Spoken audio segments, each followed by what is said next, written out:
and another era of television comes to a close.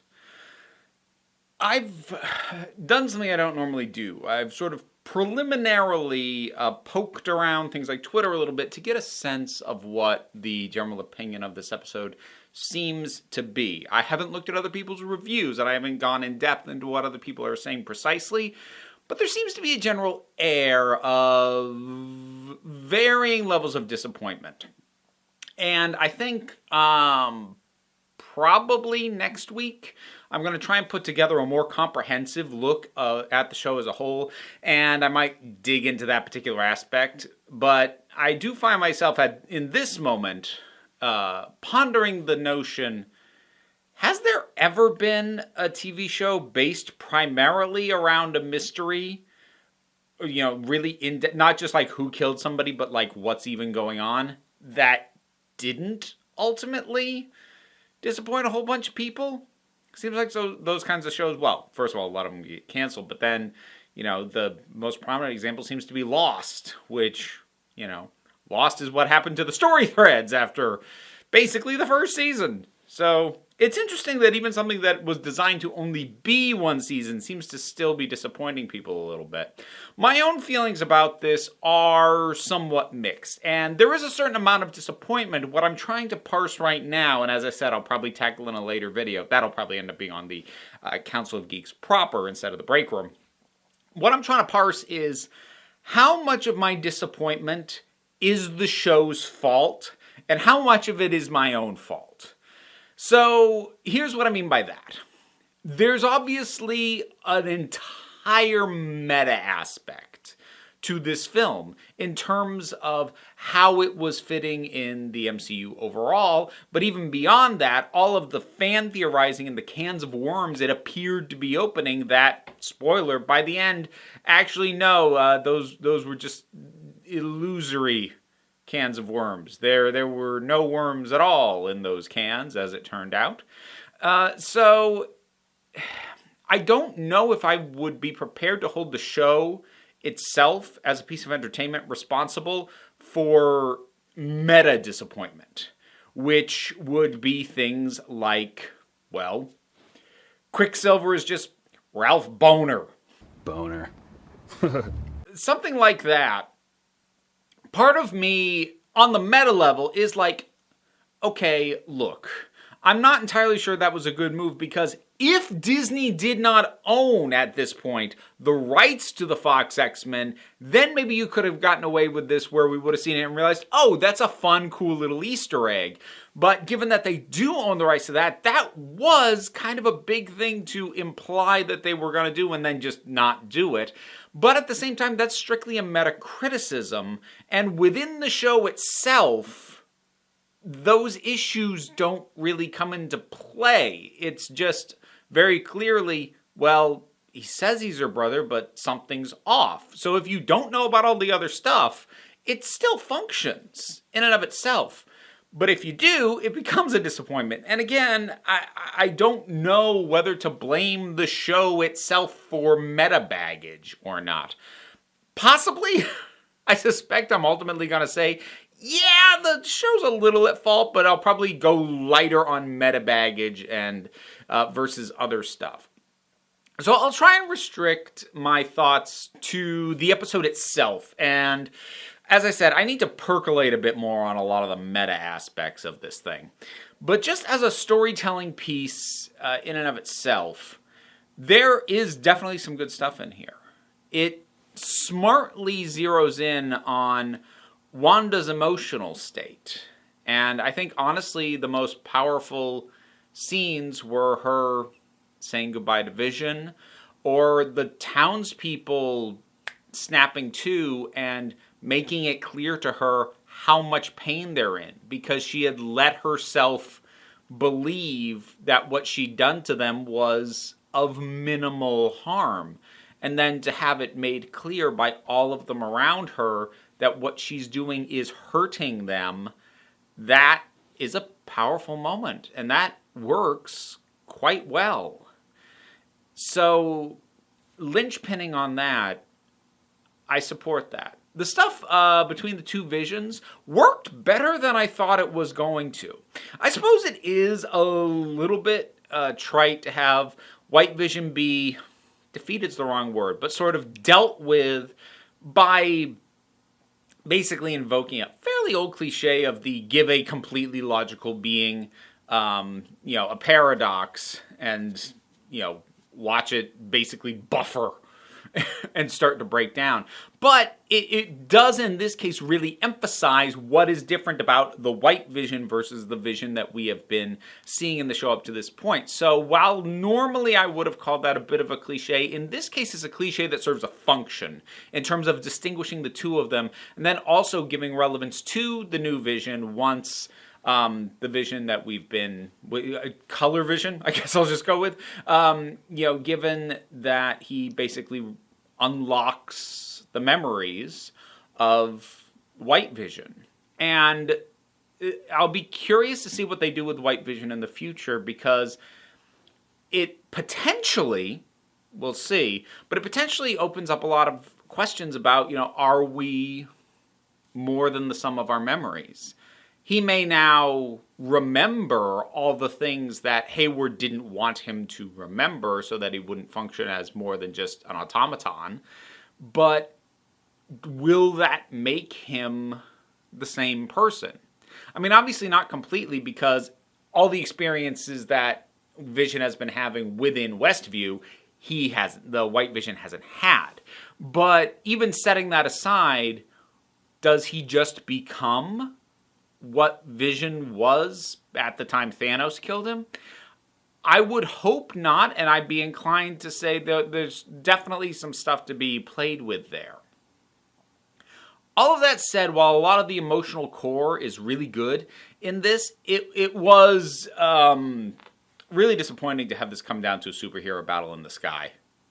It's one of the things that can frustrate me about the superhero genre as a whole, which is that while I actually almost tend to take issue with the term superhero genre, because superheroes are simply an element and they can be dropped into any genre. You can have sci-fi superheroes, fantasy superheroes, noir superheroes, western superheroes. You can go crazy and drop them into any genre you like. The problem is that the people who create superhero-related stuff treat it like a genre and ultimately conform to genre conventions, which is no matter what story we've done up until this point, when we get to the end, there's got to be a fight. Does there, though? Does there really? Because, honestly, given that, again, for me, the strongest stuff was all the emotional stuff, I think a much more fitting climax would have been just to truly zero in on Wanda's emotional state have Hayward and those buggers figure out some way to disrupt the hex just enough that it releases all the residents, so you can still have that moment of them all confronting her realizing the full scope of what she's done. Keep White Vision, but I ultimately don't think Agatha added much to the immediate story. That said, there were a couple of moments in regards to the battle between them. So, taking the battle in isolation, setting aside the fact that a battle seems like the absolute wrong conclusion for what this show has been up to this point, setting that fact aside and looking at it in isolation, there were some really neat moments. I loved that Wanda, sort of pulled up, right beside her, touch on the side of the head, and we see Agatha kind of, because that's a callback to Wanda's very first appearance and the stuff that she was doing before she even started really exploring the capabilities of her powers. She was just messing with minds. So I loved that as a callback. And then realizing she had basically carved runes into the walls of the hex, that was a clever solution. Not a million miles off from Dormammu I've come to bargain. Not quite as clever, but in the same way, it's the kind of clever resolution I want out of a magic battle. Because when you have people fighting that are using magic, it should not just be whoever can cast the biggest spell wins. It should be about clever use of the magic, which she does. And I also kind of liked the resolution for Agatha. Like, everyone else is going to be cut free. You? No. You picked this role, stay in it. Kind of like that too. But again, Agatha as a villain, like, this is a story that does not need a proper villain. Like, the closest thing it needed to a villain was Hayward, and Hayward was totally functional for that on his own. I mean, is he a worthy villain? No, but the story doesn't need a villain, so you don't need to create a worthy one. Agatha as a whole, I'm just left going, what? Why? Except I suspect I kind of know why. A lot of what ultimately, especially this episode, is doing with Agatha is setting up for future stuff, presumably Multiverse of Madness. And okay, so I am okay with the idea that following the unraveling of Westview and the re-losing of her love, the loss of her children, I'll come back to that, and, sort of deep diving into her own powers has the potential to get her basically lost in her own little magic bubble and lose track of the outside impact of that, which could make her a threat to the multiverse of madness, function as a obstacle, antagonist, or even flat-out villain. I'm open to all that. But the damn thing had to invoke one of the tropes that I freaking hate. I hate so much. It's your destiny to destroy the world. Prophecy. God damn it. I hate prophecy so much at this point. The instant I hear destiny, it is written, prophecy, whatever equivalent is of that, and a story, I get so frustrated. Because if you want to make her the villain for Multiverse of Madness, there is plenty to work with here to make her that. If ultimately we get to the next Doctor Strange movie and she is somehow an obstacle because the Scarlet Witch was destined to destroy the world, oh God, it's so stupid and lazy. That's what I hate about prophecy. Prophecy, and I'm not, again, as with any trope, there are times that it works. There are ways to spin it, ways to play with it that it can work. But as a rule with me, it is a lazy freaking shortcut that basically says we don't have to justify this thing that we're going to do because it's prophecy. It's destiny. Screw you. Do the work. Now, I'm getting worked up about this now, possibly unfairly, because we ultimately don't know how it's going to play out down the line. That being said, just the fact that the notion was introduced at all is still going to irk me because I hate it so much. So even if ultimately the trope is played with differently later, it's leaving a bad taste in my mouth by just bringing it up now. So, The Boys. I have somewhat mixed feelings about how that was handled. Because I thought it was, again, one of the more powerful emotional moments when Wanda started to dissolve the Hex, and there's Vision and her children starting to fall apart in front of her.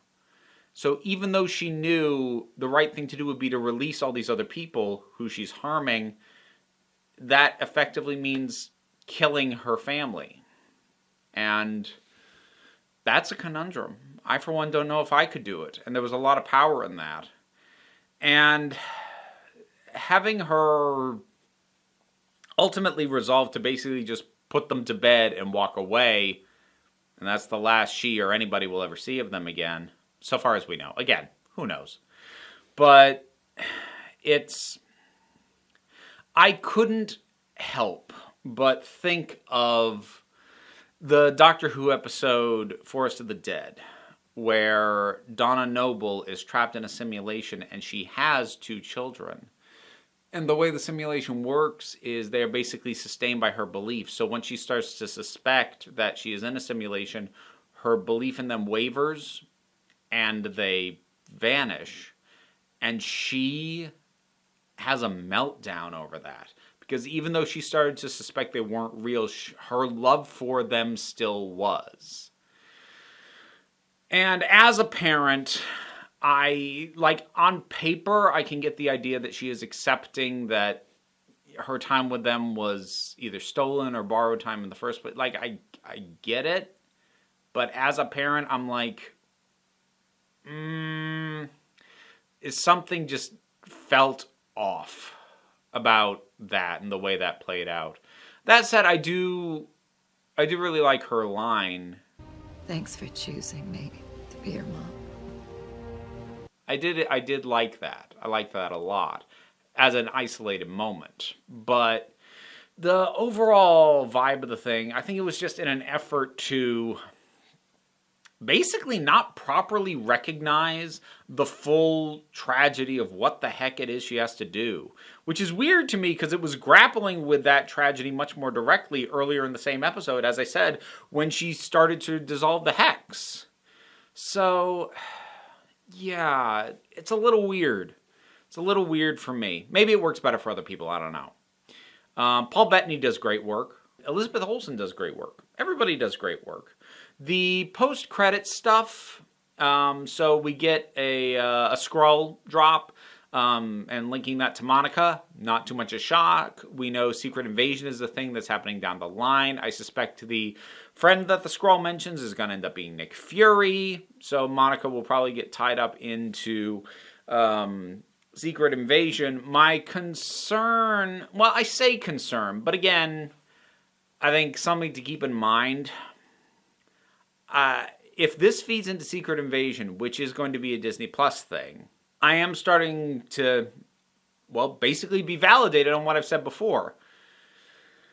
These shows probably aren't going to impact the movies very much. Because they've now introduced a new character, given her powers, and set her up for appearance in later shows. I'm, at this point, going to be kind of surprised if Monica turns up in the movies. I'll be a little disappointed if she doesn't, because I'm enjoying her quite a bit as a character. But overall, I think my biggest frustration with this is this was not a story that fit an action finale, but they did one anyway because it's superheroes and superheroes have to end in a fight. They don't, though. And, there's a reason that a lot of the most emotionally focused stories in the MCU, while most of them have still had fights, they found a way to have that fight work with the theming better, or they have found ways to make sure that the fight didn't lose focus on what was really going on. So, for example, Captain America and the Winter Soldier, it culminates in a fight. But it's not a fight between a hero and a villain. It's a fight between a hero and his best friend. Similarly, Civil War, the final confrontation is way more emotionally charged because these are people that shouldn't be fighting, but they are. And then going elsewhere, Guardians of the Galaxy, well, actually both Guardians of the Galaxy tried to find a way around just having a punch-out. For my taste, the little dance-off thing at the end of the first one didn't quite work. But in the second one, even though there is a fight between Ego and Star-Lord, all of that is, repeatedly undercut and pulled away from to remind you of the emotional core of what's going on with things like... He may have been your father, boy, but he wasn't your daddy. I mean, that's the moment that sticks with you, not the punching. And even that fight with Ego was very thematic. I mean, the guy's called Ego, for crying out loud. But this fight felt really tacked on, and it felt largely tacked on as world building and to tee up Wanda for whatever they're going to do with her later. Which, we'll see. But I also really don't like coming to the end of what is supposed to be a self-contained series and thinking, well, I'll know better what I think of this when I see what they do with stuff later. That should never be the case. I'm not saying you can't set stuff up for later, but how you pick up on things later should not be what makes or breaks the thing I've just finished. I should know what I think about this. And the fact that I don't, in and of itself, I think is kind of a problem already. So, WandaVision. Good show. Don't love the finale. And I'm sure people who are way more invested in a lot of the theories that they had are really feeling disappointed right now. But again, I'll probably tackle that in about a week or so. But for right now, what do you think about it? Whatever your thoughts are, drop something down in the comments. Let's talk about it. Like, share, subscribe. I have a Patreon. That is how I pay my bills. And it keeps this whole operation up and running. But you don't have to. I would appreciate it, but, we take a relaxed attitude around here, even though I get worked up sometimes. But come on back next time you need a break.